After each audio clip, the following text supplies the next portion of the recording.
একদিন হযরত মূসা আলাইহিস সালাতু ওয়াস সালাম আল্লাহকে বলেছিল, আল্লাহ আমি তোমাকে দেখতে চাই। হযরত মূসা আলাইহিস সালাতু ওয়াস সালাম যখন তাকে কিতাব দেওয়ার জন্য যখন পাহাড়ে ডেকে নিলেন, ডেকে নেওয়ার পরে প্রথমে তার সময় ছিল 30 দিন, পরবর্তী আল্লাহ পাক আরো 10 দিন বাড়ায় দেয়, 40 দিন পূরণ করে। তো 40 দিন ইতিকাফ করার পরে فلما جاء موسى لميقاتنا فكلمه ربه قال رب أرني أنظر إليك। মুসা আলাইহিস সালাতু ওয়াস সালাম আল্লাহকে বলল, ওগো আল্লাহ আমি আপনাকে দেখতে চাই। আরিনি আনজুরু ইলাইক, আমি আপনাকে দেখব।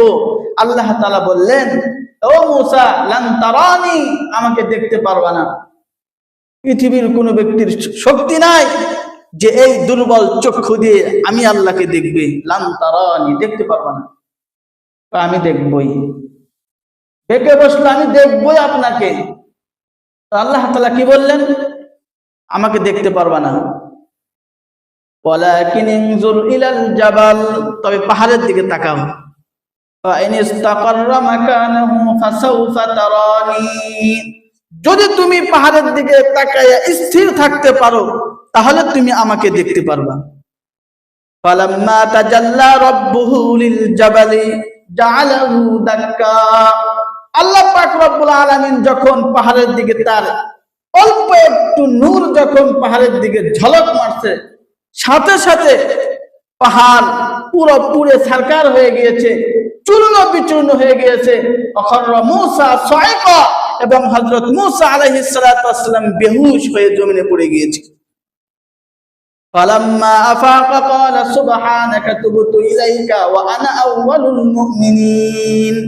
অতঃপর যখন মূসা আলাইহিস সালাতু ওয়াস সালামের হুঁশ যখন ফিরে আসলো, ফিরে আসার পরে বলতেছে, ওগো আল্লাহ আমি আপনার কাছে তওবা করতেছি, আর আমি সর্বপ্রথম মুমিন বান্দাদের মধ্যে হতে অন্তর্ভুক্ত হলাম।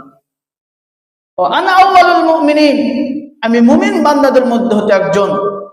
আপনাকে পৃথিবীর কোনো ব্যক্তি দেখতে পারবে না। তাহলে এই যে দেখেন, আল্লাহকে কেউ কি দেখতে পেরেছে? না। তবে পাহাড়ের আড়াল থেকে, পর্দার আড়াল থেকে কথা বলেছেন কে? হযরত মূসা আলাইহিস সালাতু ওয়াস সালাম। তো আল্লাহ পাক কথা বলেন বান্দার সাথে, অর্থাৎ নবীদের সাথে 3 পদ্ধতিতে। একটা বললাম সরাসরি মাঝখানে কোনো ওয়াসিতা ছাড়া, আরেকটা হলো মাঝখানে পর্দার সাথে, পর্দার আড়াল থেকে আল্লাহ তাআলা কথা বলেন।